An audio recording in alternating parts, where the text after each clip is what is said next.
Hi, it's me, Daphne. Welcome to my video, and I have another book haul for you. So this is my part 2 book haul. I just filmed part 1. I will link it up in the corner for you if you want to check it out. This portion of the book haul is going to be all physical books. So I have like 17 or so books I want to get through, and then I have like one more book haul that I want to do of physical books that I got from my friend Maddie. So this is just like a regular book haul. I've kind of broken them up into categories of book of the month, books that I bought kind of in a normal way, mass market paperbacks, books I got at little free libraries, and books that were gifted to me. So the first book of the month book I want to talk to you about is She Started It. I recently mentioned it. I put it on my July TBR. I don't know if I'll have time to get to it because I've been prioritizing novellas and I don't know. But it just sounds really funny. This is a thriller. I don't usually read thrillers. I'll only pick them up if the premise literally sounds funny. And I don't think this is supposed to be funny, but also it's kind of targeted at me because it's about a group of female friends who've had some kind of falling out, and they get invited to a bachelorette weekend getaway for one of their old friends that they haven't spoken to in a while. This woman is apparently really rich, and she invites them on a private island or something, and they haven't seen her in a while, so they're like, what is this? But this is a once in a lifetime opportunity, so they all agree to go. And then shit starts hitting the fan, I imagine, and I assume people are gonna be running for their lives. So I'm intrigued by this. I love the cover. I love this neon pink going on. Hopefully it's at least a good thriller. If I don't think it's funny, I just want to have a good time with it. So I'm excited I found a thriller that I'm motivated to read. Next, I have Daisy Jones and the Six. This won Book of the Year from Book of the Month back in 2019. I was sleeping on Taylor Jenkins Reid in the past, but I did read her Seven Husbands of Evelyn Hugo book and was very, very pleasantly surprised. So I'm excited to give more of her books a chance. I thought the writing was really, really good, and just the storytelling and everything. I just heard from a friend today, actually, that the audiobook is stunning for this, it's full cast or whatever. So I requested it at my library, and I'm on the waiting list for that. So once that comes in, if I'm in the mood for it, I'm definitely gonna listen and read along with my eyes. Maybe I'll even annotate it, because I did annotate her other book and had a really fun time doing that. I also have Yours Truly by Abby Jimenez. I don't think this is the first book in this series. I think Part of Your World might have been the first book in this series, even though it's different couple, but I think I'm more intrigued by this one. This one has been getting really, really good reviews. Part of Your World, I saw it, but I just wasn't that intrigued. This one I'm a little more intrigued. I think our main male character is a bit of a soft-hearted guy. I just haven't read softy male characters in a while, so excited to give this a chance. This takes place in a hospital, I'm pretty sure. I think they're both doctors or something. Because everybody's loving it, I want to love it as well, and I thought it was worth the risk to buy it. So crossing my fingers that I love it just as much as they do. As much as everybody else does. As much as all the romance girlies seem to. The last book of the month book I'm going to talk about is The Good Left Undone by Adriana Dragani.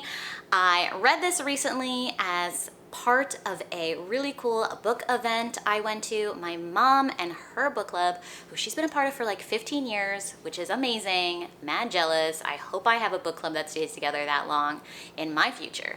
But anyway, they won this luncheon at Adriana's house in Manhattan, and they invited me along because they had an extra space, and I was so excited to join. So this book is a little bit of a World War II story, but it doesn't hyper fixate on that. It's mainly about this woman and her Italian heritage and how she kind of gets banished from Italy due to her Catholic priest not liking her feminist outlook on life. And she's been practicing as a nurse, so she gets sent to Scotland, and there is a bit of a love triangle. There are these two loves of her life. It's that story plus her descendants. It kind of does time jumps between that main woman and her daughter when she's an old lady, and her passing on those stories and just like knowing how important family stories are. And yeah, it was a beautiful story. I ended up giving it 4 stars. Obviously I already read it. And it's signed by the author. She signed it, which was so sweet. She was a really lovely person, and she has an extensive backlist. So happy to have read this and to have met the author.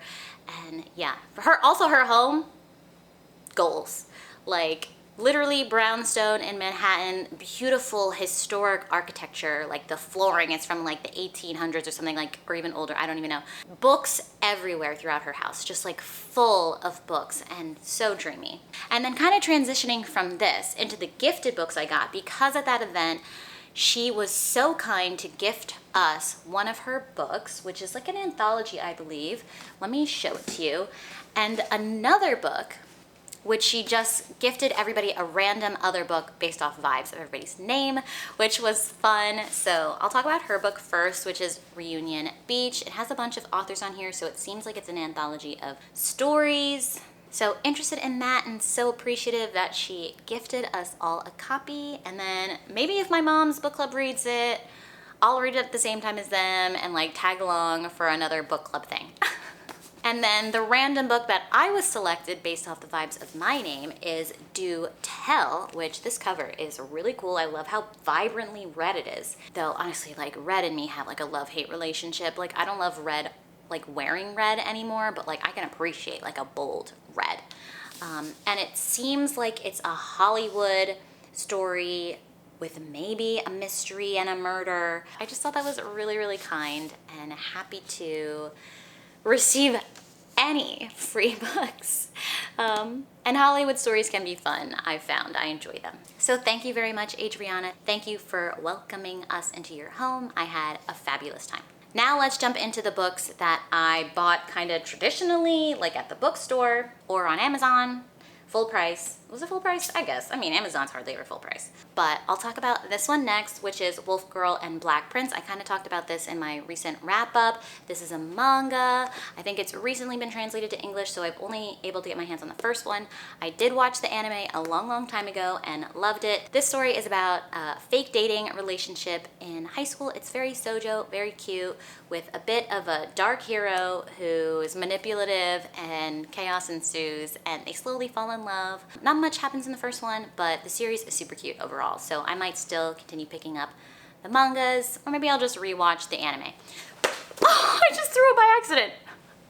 Though the anime, I don't remember how it ended necessarily, but like with anime, sometimes it never feels conclusive, so maybe the mangas will be more conclusive. And just give me a little bit more of what I want, you know? But I don't know.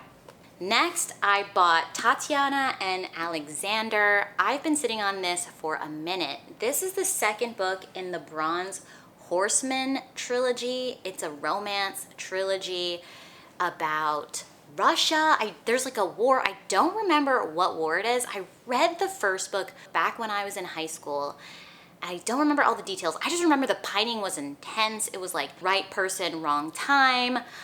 Sister's fiance, like drama, and oh my god, it like ripped my heart out as a teenager. And the way it ended was like on such a cliffhanger. I just thought that was the end of the book. Like I didn't know back then that romances could be series. Like I like had never read series as a teenager, I don't think.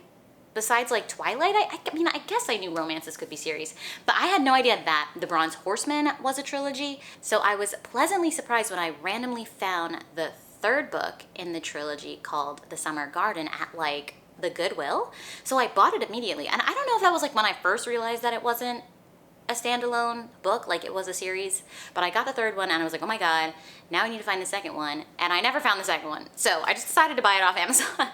So now I have the trilogy and I'm definitely gonna like binge the series. That's the kind of girl I am, even though sometimes it can be emotionally draining.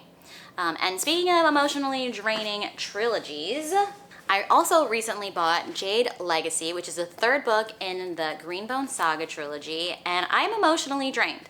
I'm reading this right now for a spoiler-filled vlog, and I've read 2 chapters and I'm already devastated. I'm already heartbroken. I'm already hating people that I used to love, and I'm just like, Fondo, why are you doing this to me? This book is so long and we just got started and you're already stomping on my heart.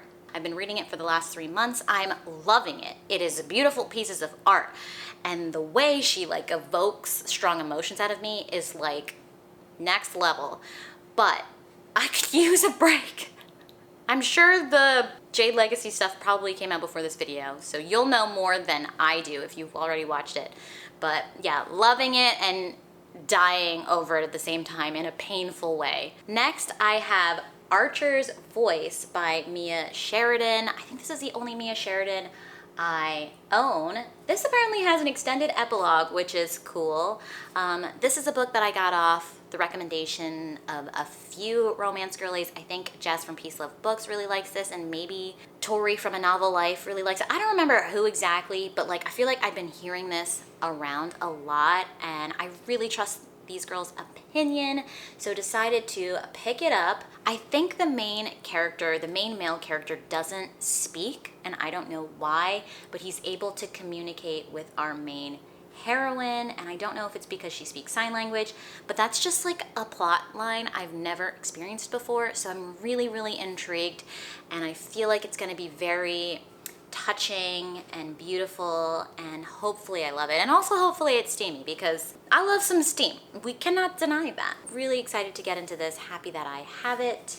Then, in the same book shopping vlog that I did to get Jade Legacy, Archer's Voice, I also picked up this one, Forever Never, and speaking of the vlog, it's definitely up before this one. I haven't edited it yet, but it's definitely posted before this haul. I'm gonna link it. I did a Barnes & Noble shopping vlog where I picked up these 3 books, these blue books. They all happen to be blue. That was an accident. But I grabbed Forever Never by Lucy Score, and this is maybe the second Lucy Score that I own. And I keep getting tempted to pick up the physical copies of Lucy Score books, but I have yet to actually read a Lucy Score. But just like something about Lucy Score's books, I just like the size of them, I like the feel of them, I like the covers, they're like beautiful but simple, and I hear amazing things about her books, and I don't know, there's just something about Lucy Score that I see them in the store and I just want to buy them. So I own 2, I believe, and I haven't read any of her works, but I'm excited about it. This one in particular, oh my God, the drama in it. It's like if someone was gonna be forbidden to you, it's gonna be this person, right? It says, you don't fall for your brother's high school sweetheart, your boss's daughter, or your ex-wife's best friend, especially when they're all the same woman. So this woman is 3 times removed, taboo / off limits to this main male character. I can't even imagine. I am obsessed. So excited to jump into this. Over 500 pages, but like it probably could have been formatted to be shorter. I don't know. Whatever, that's beside the point. Anyway, you'll see in the book shopping vlog, I just randomly found a signed edition that was kind of like hidden in the stack, which was so fun. Signed by Lucy Score herself. So I'm so honored to have a randomly signed edition. Fun. Next, let's jump into some historicals / mass market paperback books. I picked up Beverly Jenkins' Winds of the Storm. I know almost nothing about this book. I hope it's the first one in a series. I might have picked this up secondhand. I prefer to read things in order when I can, even if they're new couples.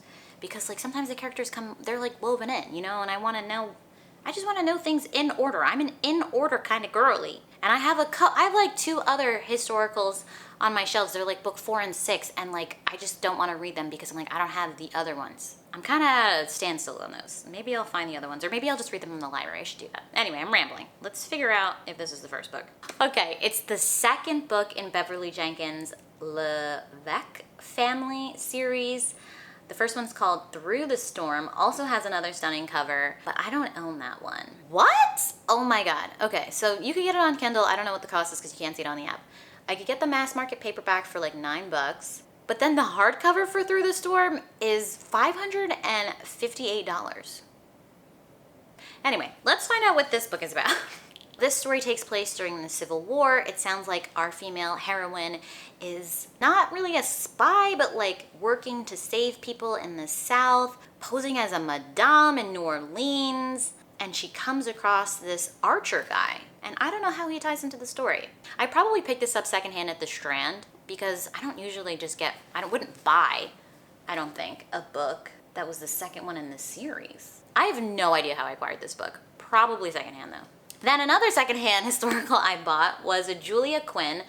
This one has a Barnes & Noble sticker on it, so clearly I got it at Barnes & Noble, and this one's called Splendid. Oh my God, this sounds so good. I don't even remember reading the back of this before. So it looks like there's a duke. He comes across a woman. I guess she like throws herself maybe in front of his carriage to like save her nephew. Maybe he's about to get run over. I don't really know whose carriage it is, but she's dressed as like a kitchen maid or something. So he assumes she's just the help. And it turns out she's actually an American heiress, and she's agreed to do one season in London. And she just wanted a little bit of freedom before she has to like go through all the shenanigans that is a season. So like sneaks out dressed as a kitchen maid and comes across this duke, and it says, she never dreamed she'd find herself in the arms of a dangerously handsome duke, or that he'd be quite so upset when he discovered her true identity. OMG, this sounds so good. I have the historical romance readathon coming out in August. I have no idea when I'm gonna post this video, but this will be perfect for that. The next two mass market paperbacks I got at Little Free Libraries, which will transition into the next section of books that I have. The first one I'll talk about is this one by Nora Roberts, writing as J.D. Robb. I don't know, that kind of sounds like a man, would be like a man's name. But it looks like it's like a cop romance, maybe? It's called Naked in Death. There's a picture of a police precinct on here. This story is about Eve, who is a police lieutenant. She's hunting a killer, and she knows she shouldn't be getting involved with this handsome Irish billionaire who is a suspect in her murder investigation. So I've never read anything like this before. I did try to read like a cop other romance, like a black romance, but like it was like maybe like the fifth one in a series, I don't know, and I just did not vibe with it. I had no idea what was going on. I feel like there's a lot of context that I was missing out on. Again, maybe this one, I don't know where this one sits in a series, if at all. Let's look actually, because man, my read things in order thing really bites me in the booty sometimes, because it's like kind of a quirk of mine. Oh my God, it's the first one in a series called In Death. And it looks like there's a lot of books. Oh my God. Whoa. Holy moly. There's over 30 books in this in-depth, over 40. Oh my God, 50. There's almost 60 books in this in-depth series. And I got lucky enough to randomly pick up the first one in a Little Free Library. So thank God for that, because I could have gotten book like 38. It's the little things. Then I also picked up Fairytale by Danielle Steele, another really familiar romance author name that I haven't read from in a really, really long time. I feel like when I was in high school, I was reading so many books like this, like these historicals by like Danielle Steele, by Nora Roberts. So it looks like this is about people falling in love in Napa Valley. There are vineyards around. This woman seems to be French and a recent widower. So we'll see. It also says when tragedy strikes again, Camille is at the mercy of her stepmother and two evil stepbrothers, fighting for her legacy. I don't know, we'll see. Maybe I'll pick this up randomly. I don't think it's historical, even though the cover definitely gives like Cinderella vibes, but we'll see. And then the last two books I have, I also got from Little Free Libraries. The first one I'll talk about is The Bell Jar by Sylvia Plath. I hardly know anything about this except that it is very famous, pretty well known, just at least by the title. It was free, so I'm like, you know what? Let me just pick it up and see what it's about. But I feel like I've seen maybe one or two people that I follow online read this and think it was good, even though it might be questionable. It's like sad girl book vibes, I guess. I really don't know that much about it, but I have it now. And then the very last book I have is Spinning Silver by Naomi Novik. I have it in the hardback, which is pretty cool. This is a YA, and I don't usually read YA, but I figure I'd take a chance on it because, again, this is another really beloved book. This is like, I think, a Rumpelstiltskin retelling, and I figure I'd take a chance on it. The cover is also beautiful, and if I don't love it, I can pass it off to a friend who I'm sure would enjoy it. So that's all I have for this video. I hope you enjoyed it. If you did, please leave it a thumbs up and feel free to subscribe if you haven't already. I'd greatly appreciate it, and obviously it helps out my channel. If you want to hang out with me some more, you can find me on Instagram at being.daphne. But that's all that I have for today, and I will catch you in another video. Bye!